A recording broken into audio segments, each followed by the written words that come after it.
할렐루야. 7월 9일 토요일 고린도후서 1장 23절부터 2장 11절까지 말씀을 읽고 은혜 나누도록 하겠습니다. 내가 내 목숨을 걸고 하나님을 불러 증언하시게 하노니 내가 다시 고린도에 가지 아니한 것은 너희를 아끼려 함이라. 우리가 너희 믿음을 주관하려는 것이 아니요 오직 너희 기쁨을 돕는 자가 되려 함이니 이는 너희가 믿음에 섰음이라.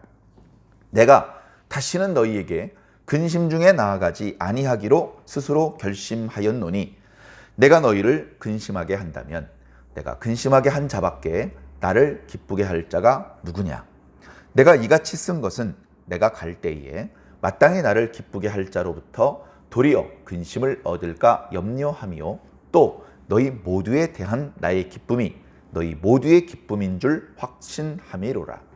내가 마음에 큰 눌림과 걱정이 있어 많은 눈물로 너희에게 썼노니 이는 너희로 근심하게 하려 한 것이 아니요 오직 내가 너희를 향하여 넘치는 사랑이 있음을 너희로 알게 하려 함이라. 근심하게 한 자가 있었을지라도 나를 근심하게 한 것이 아니요 어느 정도 너희 모두를 근심하게 한 것이니 어느 정도라 함은 내가 너무 지나치게 말하지 아니하려 함이라. 이러한 사람은 많은 사람에게서 벌 받는 것이 마땅하도다. 그런즉 너희는 차라리 그를 용서하고 위로할 것이니 그가 너무 많은 근심에 잠길까 두려워하노라. 그러므로 너희를 권하노니 사랑을 그들에게 나타내라. 너희가 범사에 순종하는지 그 증거를 알고자 하여 내가 이것을 너희에게 썼노라.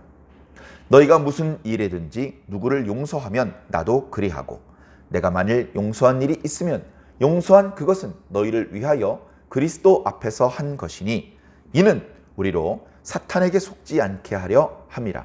우리는 그 계책을 알지 못하는 바가 아니로라.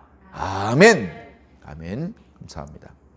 자, 주제가 연결되어 있기 때문에 고린도후서 1장 맨 뒷부분 두 구절과 고린도후서 2장 앞부분을 함께 읽었습니다. 자, 지난 시간에 말씀드렸던 것처럼 이제 바울 사도가 고린도 교회 성도들과의 오해 또는 갈등 이런 부분에 대해서 언급을 드렸었죠. 고린도 교회 성도들은 바울이 자신에게 오기를 원합니다. 바울이 오면 더 말씀의 은혜도 많이 받을 수 있고 또 고린도 교회 안에 있는 고린도 교회 성도들이 스스로의 힘으로 해결하기는 조금 부담스러운 여러 가지로 보았을 때 문제는 다양하게 여기저기서 터지는데 그 모든 문제를 항상 세련되게 해결하지는 못하는 고린도 교회 성도들 입장에서는 사도 바울이 좀 자주 방문을 해서 말씀으로 정립도 시켜주고 그리고 뭔가 이런 교회에 다양한 종류의 문제가 생길 때에 그 문제들을 좀 깔끔하게 해결해 주면 자신들이 시행착오를 겪지 않고 교회가 좀 어지럽고 혼란스러운 그런 시간이 길어지지 않고 빨리 교회가 안정될 수 있지 않을까. 그런 이제 생각에 사도 바울에게 빨리 좀 와달라고 부탁을 하는 것이죠. 사도 바울은 고린도 교회 성도들을 진심으로 사랑하고 있기 때문에 그렇게 부탁이 들어왔을 때 그럼 가야죠. 제가 가겠습니다. 제가 여러분들을 위해서 지금도 기도하고 있고 제가 가는 대로 여러분들의 필요한 이야기를 해드릴 것이며 여러분들 가운데 있는 문제들을 제가 깔끔하게 해결해 드리겠습니다. 이제 이렇게 약속을 했죠. 그것은 거짓말이 아닙니다. 고린도 교회 성도들을 진짜로 사랑하고 있기 때문에 사도 바울의 그와 같은 약속은 진심이었습니다. 그러나 상황이 좀 달라졌습니다. 고린도 교회에 방문을 하기로 했던 사도 바울이 그 일정을 연기하기로 한 것이죠. 그래서 오늘 말씀 바로 앞부분에 그렇게 사도가 일정을 연기한 것에 대해서 고린도 교회 성도들은 사도 바울을 오해하고 의심하고 비난하고 있지만 사도 바울은 전혀 꿀릴 것이 없다. 내가 그렇게 계획을 바꾼 것은 어떤 인간적인 계산에 의해서 경솔하게 결정한 것이 아니고 주님께 여쭈어 보고 주님의 뜻을 헤아려서 그렇게 변경하기로 한 것이다. 나는 이 일에 대해서 조금도 부끄러운 것이 없고 그리고 주님 앞에 이렇게 부끄러울 것이 없고 너희들에게도 부끄러울 것이 없다. 그래서 여전히 그렇게 해명을 해도 이해를 못하는 그런 성도가 혹시 있을지 모르지만 그럼에도 불구하고 불필요한 말을 하지 않고 있는 그대로 진실되게 이야기를 했습니다. 그리고 오늘 말씀은 그 뒷부분의 이야기죠. 자, 오늘 말씀을 통해서 알 수 있는 것은 이런 것입니다. 고린도 전서 말씀이 이미 사도 바울이 고린도 지역에 있는 성도들에게 쓴 두 번째 편지입니다. 우리가 잘 아는 것처럼 고린도 전서 말씀에 이미 고린도 교회 성도들에게 편지를 한 적이 있었다는 이야기가 나옵니다. 그것이 한 번이라면 고린도 전서는 벌써 두 번째 편지죠. 그리고 지금 우리는 고린도 후서 말씀을 읽고 있는데 이 말씀, 바로 오늘 읽은 본문 중에 내가 너희들에게 눈물로 편지를 썼었다라는 기록이 있습니다. 그 편지는 고린도 전서 말씀 이후에 썼던 편지입니다. 그런 것으로 보아서 고린도 후서 말씀도 세 번째 편지가 아닌 빨라도 네 번째 편지라는 것을 알 수 있죠. 자, 그래서 고린도 전서 말씀과 오늘 본문에 나타나고 있는 눈물의 편지 사이에 사도 바울이 고린도에 실제로 방문을 했었습니다. 고린도 전서 말씀 묵상을 통해서 우리는 이미 고린도 교회 안에 수없이 많은 문제가 있었다. 사도 바울이 그냥 다음부터 조심하시면 되죠, 이렇게 말할 수 없는, 엄하게 책망할 수밖에 없는 심각한 문제들이 고린도 교회 안에 여러 가지가 있었다라는 것을 우리는 이미 묵상을 통해서 알게 되었습니다. 그래, 사도 바울이 고린도 교회에 방문했을 때 고린도 교회 성도들이 너무너무 반갑고 여러 가지 교회의 분전과 어떤 혼란 속에서도 예수 복음을 잘 지키고 있는 것이 너무나도 아름다워 보였지만, 그러나 잘못하는 부분에 대해서는 책망하지 않을 수 없었고, 사도 바울이 예수 그리스도의 사도의 권위로 책망을 했을 때에는 성도들이 상당히 부담스럽고 뭔가 마음속에 큰 근심이 생길 수밖에 없었습니다. 그렇게 책망을 하고 나름대로 그 깔아앉은 분위기를 다독여주고 다시 에베소로 돌아오기는 했지만, 그러나 어떻습니까? 고린도 교회 성도들은 고린도 교회 성도들대로 사도 바울이 떠난 이후에 이 처진 분위기가 복구가 안 돼요. 사도 바울이 해결했던 문제는 완전히 해결되지 않은 채 또다시 이런저런 문제들이 생기고, 사도 바울 선생님이 그동안 한 번도 경험해보지 못했던 새로운 문제들도 여기저기서 터지고 있고, 그런가 하면 책망을 받아가지고 체면도 구겨지고, 그래가지고 그냥 교회에서 사람들이 말도 없고 예배를 드릴 때 예전처럼 말씀을 들으면서 아멘 아멘 화답도 못하고, 상당히 오랜 기간 고린도 교회 분위기가 이렇게 가라앉아 있었습니다. 사도 바울은 에베소로 돌아와서 꽤 오랜 기간 고린도 교회 성도들을 책망했던 일 때문에 마음이 무거워, 너무나 답답해, 그런 괴로운 시간을 보냈습니다. 그래서 그 괴로움 때문에 도저히 견디지 못하고 그들에게 또다시 편지를 썼습니다. 그 편지가 세 번째 편지라면 사람들이 이름을 붙이기를 눈물의 편지라고 이름을 붙였습니다. 왜냐하면 눈물로 썼기 때문에 그렇습니다.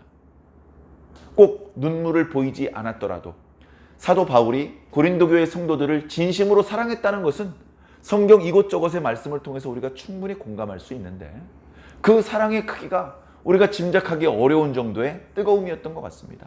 그래서 그들을 생각하면서 그들의 이름을 부르면서 그때 있었던 일을 회상하면서 가슴이 아파서 눈물을 흘리면서 편지를 썼었습니다. 그리고 오늘 본 말씀에 그런 표현도 있죠. 내가 그렇게 눈물로 얼마 전에 편지를 썼던 것은 너희들로 하여금 또다시 근심에 빠지게 만들려는 것이 아니고, 지난번에 내가 너희를 책망했지만 너희들이 비워서 그런 것이 아니라 내가 사실은 너희들을 진짜로 사랑하기 때문에 그때 그렇게 책망했다는 것을 알려주기 위함이다 라고 그렇게 설명해주고 있는 것입니다.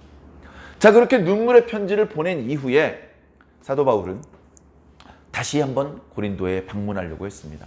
그런데 또 여러 가지 소식이 들리잖아요. 소식이 들려요. 그래서 고린도 교회, 고린도 전서 말씀을 통해서 교훈을 주었던 문제 이외에도 많은 문제들이 생겼습니다. 몇몇 성도들이 좀 문제를 일으키는 것이죠. 그러다 보니까 그 문제를 일으키는 일 때문에 많은 고린도 교회 성도들이 근심하게 됩니다. 그 소식을 들은 사도 바울도 근심하게 됩니다. 이렇게 마음에 근심을 안고서 고린도 교회를 방문을 하면 또 책망해야 되고, 또 상처를 주게 되고 또 아픔을 주게 되고 그런 채로 또다시 헤어져서 에베소로 돌아오면 또 고린도 교회에 남은 성도들은 또 가라앉아 있고 자기도 꽤 오랜 기간 동안 마음의 근심과 눌림 때문에 고통해야 되고 이런 일이 또 반복될 것 같아서 사도 바울이 그들과 약속했던 고린도 교회에 다시 방문하기로 했던 것에 대해서 주님께 기도한 겁니다. 주님, 제가 고린도 교회 성도들을 사랑하는 거 아시죠? 제가 여러 가지로 여기도 바쁜 일이 많지만 고린도 교회 성도들을 한 번 더 만나고 싶습니다. 그들을 만나서 위로해주고 권면해주고 싶습니다. 그런데 지금 고린도 교회에 또다시 여러 가지 근심스러운 일이 있다고 합니다. 이런 상태에서 제가 고린도 교회에 가면 또다시 그들을 책망하지 않을 수 없습니다. 그러면 제가 그들에게 기쁨을 주는 사람이 되고 싶은데 그들을 근심하게 만드는 사람이 될까 두렵습니다. 주님, 제가 그들에게 방문하겠다고 약속한 날짜가 가까이 오고 있는데 방문을 할까요 말까요? 주님께서 응답을 주시기를 이번에 방문하지 말고 다음 기회를 기다려보도록 해라. 주님도 역시 그런 뜻이군요 하면서 주님께 순종하는 뜻으로 계획이 변경되었다는 사실을 알려준 것입니다. 그렇게 계획이 변경된 것은 사도 바울의 경솔한 결정이 아니고 철저히 고린도 교회 성도들을 사랑하기 때문에 그들을 아끼기 때문에 그들을 위해서 그렇게 결정을 한 것이다 라고 이야기를 한 것입니다. 자, 23절 내가 목숨을 걸고 하나님을 불러 증언하시게 하노니 감히 하나님을 불러서 증언을 하게 할 수 있습니까? 안 되죠. 그렇기 때문에 하나님께 교만한 행동으로 비춰질 수 있는 그런 행동이기 때문에 지나치기 때문에 하나님께 책망을 들을 수도 있고 하나님께 벌을 받을 수도 있는 일이다. 근데 그 정도로 나는 지금 솔직하게 너희들에게 지금 내 생각을 내 마음을 이야기하고 있는 것이다 라고 말하고 있는 것이죠. 내가 다시 고린도에 가지 아니한 것은 너희를 아끼기 때문이다. 사랑하기 때문이다. 24절 우리가 너희의 믿음을 주관하고 가스려서 이래라 저래라 감나라 배나라 하고 너희를 다스리고 너희들 머리 위에 왕이 되고 그걸 원하는 게 아니다. 계속해서 지금 우리라고 말하는 건요 사도 바울 혼자가 아니기 때문에 그렇습니다. 이미 19절에 사도의 일행이 있어요. 실로아노도 있고요 디모데도 있고요. 사도를 도와주는 거의 사도와 동급인 거의 목숨 내놓고 사생활 없이 이 복음의 사역을 위해서 주님의 이끄시는 대로 돌아다니면서 말씀을 전하는 그런 사도 바울의 일행이 있기 때문에 우리라고 계속해서 표현을 하고 있죠. 그래 우리는 사도 바울의 일행은 그들을 지배하는 자가 되기를 원하는 게 아니고 그들에게 기쁨을 주는 자, 그들의 기쁨을 도와주는 자가 되고 싶다라고 말하고 있는 것입니다. 저도 마찬가지고요. 성숙한 그리스도인은 옆에 있는 사람들에게 그 굴림, 그 위에 굴림. 야, 너 교회 다닌 지 몇 달 됐어? 몇 달 안 됐지? 나 20년 됐거든? 내 시키는 대로 해. 이렇게 감나라 배나라 간섭하고 왕노릇하는 것이 그리스도인의 모습이 아닙니다. 그리스도인은 옆에 있는 성도들을 도와주는 것이죠. 죄를 짓지 못하게 선한 말로 권면해주고 잘한 일이 있으면 예수 그리스도 이름으로 칭찬해주고 축복해주고 함께 손잡고 기도하자, 봉사하자, 전도하자, 선한 권면을 하는 옆에 있는 성도가 믿음이 더 좋아지고 옆에 있는 성도가 더 하나님께서 기뻐하시는 열매를 잘 맺을 수 있도록 도와주는 역할을 해야 되는 거예요. 여자만 남자를 도와주는 게 아닙니다. 남자도 여자 도와야 됩니다. 장로만 목사님 도와주는 게 아닙니다. 목사님도 장로 도와줘야 됩니다. 교회에 어른은 어린이를, 어린이는 어른을, 남자는 여자는 여자를, 남자를, 새신자는 오래된 신자를, 오래된 신자는 새신자를 도와서 서로 도와서 선한 열매를 도모해 나가는 것이죠. 사도 바울이 지금 그렇게 하고 싶다라고 이야기를 하고 있는 것입니다. 2장 1절에 내가 다시는 너희에게 근심 중에 가지 않으려고 한다. 근심 중에 가면 또 책망하게 되고 근심이 점점 더 커지게 된다. 2절에 내가 너희를 근심하게 한다면 내가 가서 막 책망을 하면 근심하게 되겠죠. 근심을 할 때요. 그 사고를 친 성도 그 사람을 책망을 하면 그 사람만 근심하는 게 아니고 그 광경을 옆에서 지켜본 모든 고린도 교회 성도들이 다 근심하게 되는 겁니다. 난 해당 사항 없어. 나는 해맑어. 그럴 수가 없는 거예요. 자, 그렇게 교회를 모든 사람을 근심하게 책망을 할 수밖에 없는 상황이 되고 나면 그러면 나를 기쁘게 할 사람이 누구겠느냐. 2절을 보니까요. 내가 너희를 근심하게 한다면 내가 근심하게 한 자밖에 나를 기쁘게 할. 참 번역 어렵게 해놨죠.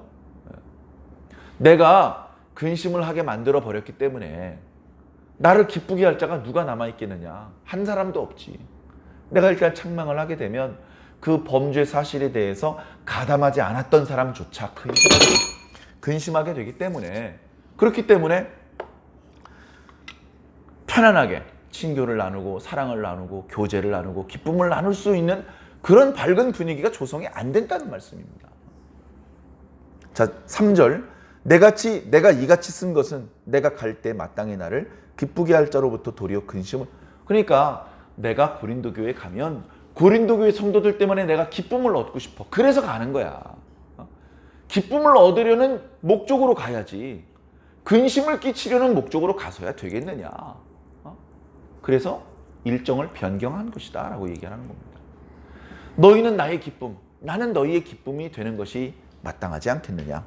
4절에 지난번에 내가 방문했을 때 너희들을 책망하고 돌아와서 마음에 큰 눌림과 걱정이 있었다.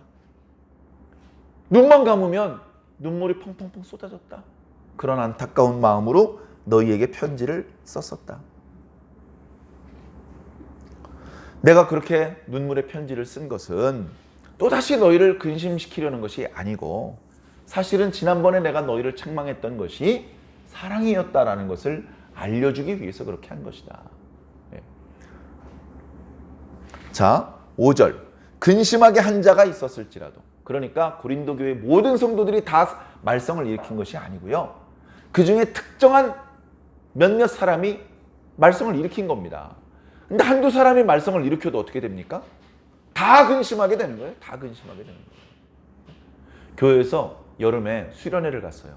중고등학생들 80명 데리고서 어디 강원도에 계곡으로 놀러 갔어요. 근데 그 중에 한 명이 물에 빠져가지고 죽기 직전까지 갔어요. 119 구조대가 와서 구조를 하고 심폐소생술을 하고 목숨은 건졌지만 아직도 여러 개 폐에 물이 차고 막 이래가지고 근처 병원 응급실로 실려갔어요. 환자를 딱 보내고서 막 또 물놀이 재밌게 할 수 있을까요? 행사 취소, 모든 장비 다 철수하고 다 돌아가야 됩니다. 한 사람이 다쳤을 뿐인데, 한 사람에게 사고가 생겼을 뿐인데 그 사고와 아무 상관없는 모든 사람들이 행사를 중단하고 철수해야 됩니다. 누가요? 대학교에 합격했어요. 그 형은 아주 좋은 직장에 합격을 했어요. 근데 막내가 감기 걸렸어. 그러면 박수치고 웃고 통닭 파티하고 이거 할 수가 없어요. 한 사람이 아프면 그냥 다 아픈 겁니다. 그러니까 고린도 교회에 성도들이 많이 있어도 대부분의 성도들이 착하고 정말 신실한 신앙인이지 한두 명이 근심시키는 역할을 해버리고 나면 온 교회가 근심에 빠질 수밖에 없는 것입니다.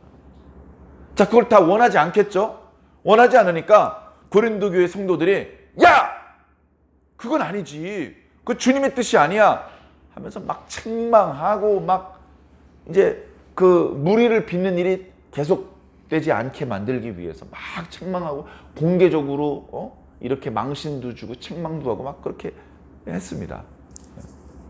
이제 그런 사건에 대해서 교회에서 이 교회를 어지럽게 만들고 성도들을 근심시키게 만든 그 사람, 범죄한 사람, 그 사람을 교회에서 어떻게 이렇게 처리하는 것이 좋은 것인지에 대해서 권면을 해주고 있습니다. 자, 어느 정도 너희 모두를 근심하게 하였다. 어느 정도라고 말한 것은 이제 거친 표현을 피하기 위해서 한 것인데, 자, 이러한 사람은 6절에 많은 사람에게서 벌 받는 것이 마땅하도다. 이것도 번역이 조금 이상하게 돼 있어요. 자, 원래 의미는 어떤 것이냐? 너희들이 이 사람을 이미 공개적으로 많이 책망을 했다. 그는 이미 충분히 벌을 받았다. 돌아오는 주일날 그 사람 또 가운데 세워놓고 막 욕하고 비난하고 정죄하고 책망하고 그러지 마라. 이미 그 사람 잘못했고 이미 너희들은 그 사람이 잘못한 만큼 충분히 벌을 주었다.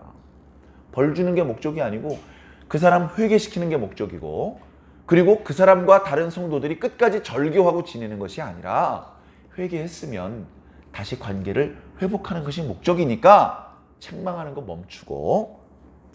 멈추고 7절에 차라리 용서하는 게 좋을 것 같다. 그런즉 너희는 차라리 그를 용서하고 그가 너무 큰 근심에 빠지지 않도록 위로해 주는 게 좋을 것 같다. 이게 성숙한 신앙인의 모습이다. 그러니까요, 이게 중용을 지켜야 됩니다. 중용이라는 용어는 성경에 나오는 용어는 아닙니다만, 전에는 어땠냐면요, 성도들 중에 어떤 범죄하는 일이 있었어요. 간음하는 범죄를. 이 범죄는 이방인도 저지르지 않는 아주 심각한 범죄였습니다. 그러면 마땅히 책망하고 일벌백계 해야 되는데, 그때는 오히려 교회에서 그런 잘못을 저지른 사람을 책망하지 않았어요. 근데 이번에는 너무 지나치게 책망을 했어요. 너무 책망을 하지 않고 그냥 스리슬쩍 넘어가는 것도 문제고, 너무 지나치게 책망하는 것도 잘하는 것이 아닙니다. 적당하게 해야 됩니다. 적당하게. 목표가 막 두들겨 패는 게 목표가 아니고요, 뉘우치게 만들고 돌이키게 만드는 겁니다. 그 다음에는 관계를 회복시켜야죠. 하나님과의 관계가 회복되어야 되고 성도들 간의 관계가 회복되어야죠. 그게 목표입니다. 자, 그래서 8절에 너희를 권하노니 사랑을 그들에게 나타내라.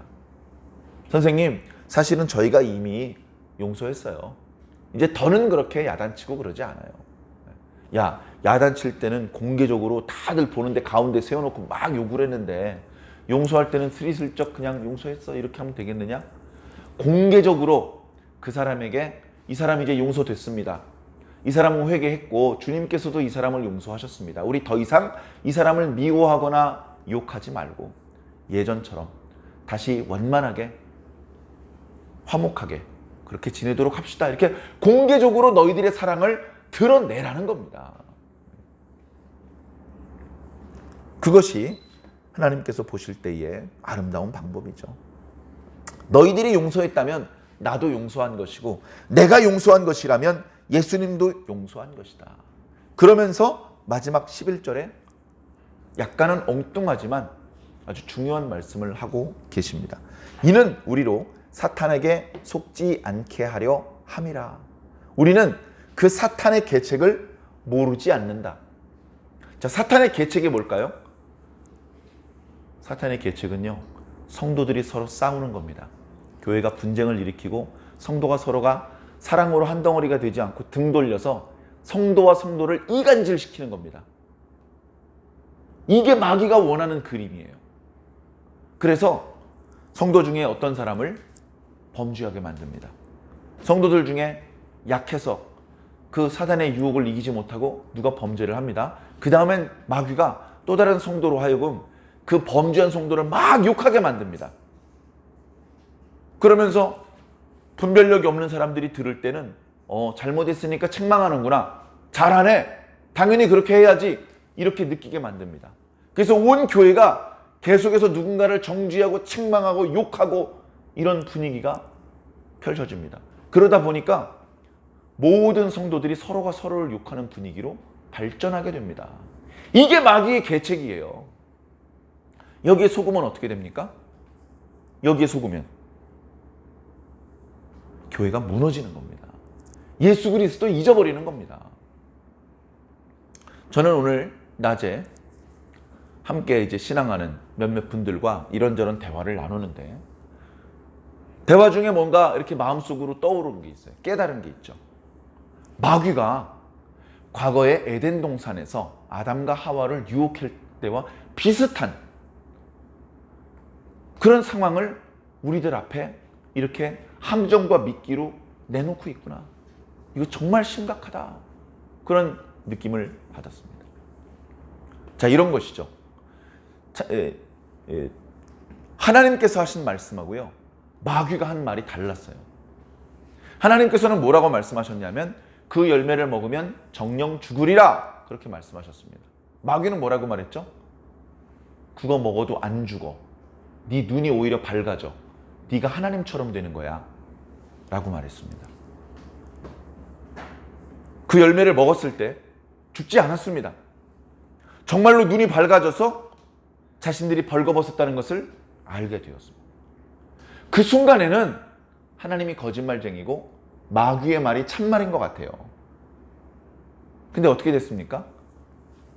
그것을 먹고 자기가 벌거벗은 것은 알게 되었지만 이제 하나님을 볼 수 없게 됐습니다.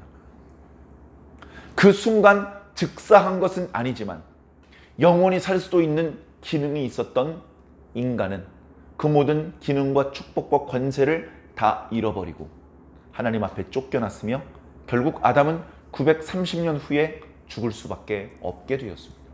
결국 마귀가 거짓말장이고 하나님이 참말이었다는 것이 드러나고 말았습니다.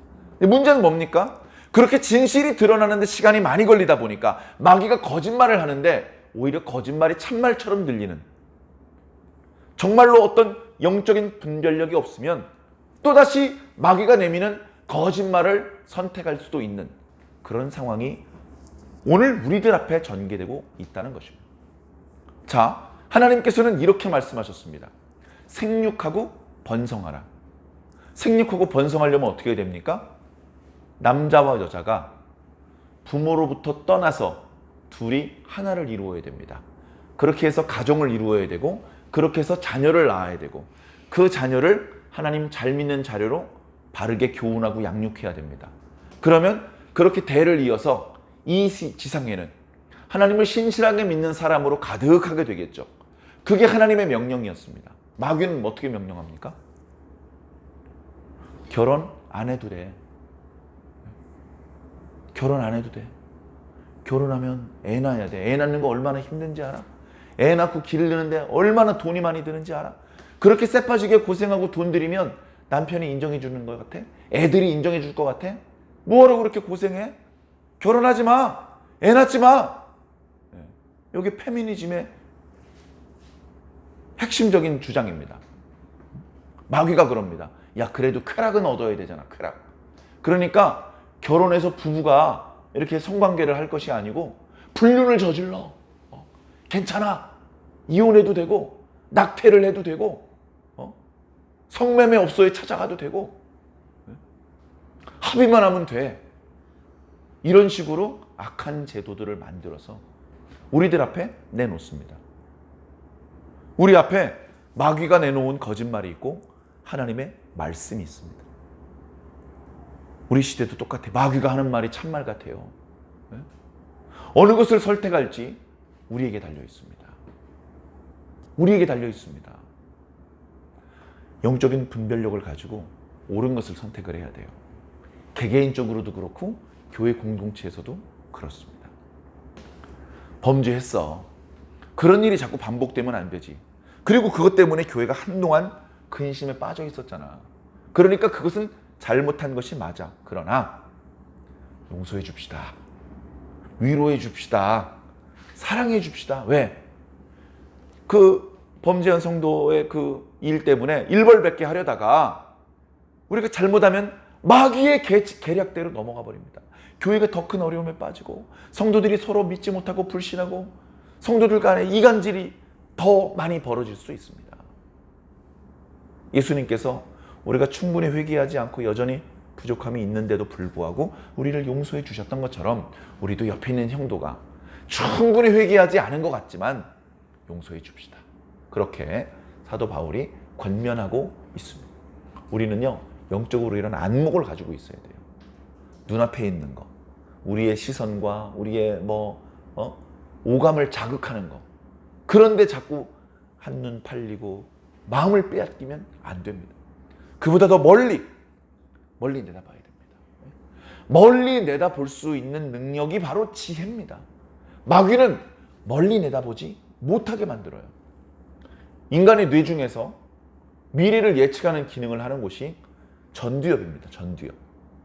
마귀는 그 전두엽을 망가뜨리기 위해서 마약을 만들었습니다. 그걸 망가뜨리기 위해서 스마트폰을 만들었습니다. 게임을 만들었고요. 그 여러 가지 것들은 당장은 우리들에게 즐거움을 주는 것 같지만 결국 우리의 뇌 중에서 전두엽을 파괴합니다.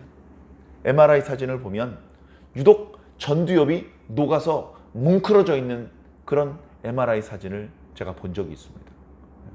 스마트폰 게임 중독에 빠져 있는 사람의 뇌 사진은요, 코카인에 중독된 사람의 뇌 사진하고 거의 똑같았습니다. 마귀가 그렇게 우리의 전두엽을 망가뜨리고, 전두엽이 망가지고 나면 어떻습니까? 미래가 예측이 안 돼요. 욱 하고 화나면 화나는 대로 거친 말과 행동을 절제하지 못하고 쏟아내는 그런 사람으로 만들어 버리는 것입니다. 사랑하는 성도 여러분, 깨어 있으시기를 바랍니다. 말씀을 통해서 이 악한 세상의 어떤 그 문제들을 간파해낼 수 있는 그런 저와 여러분들이 되기를 바랍니다.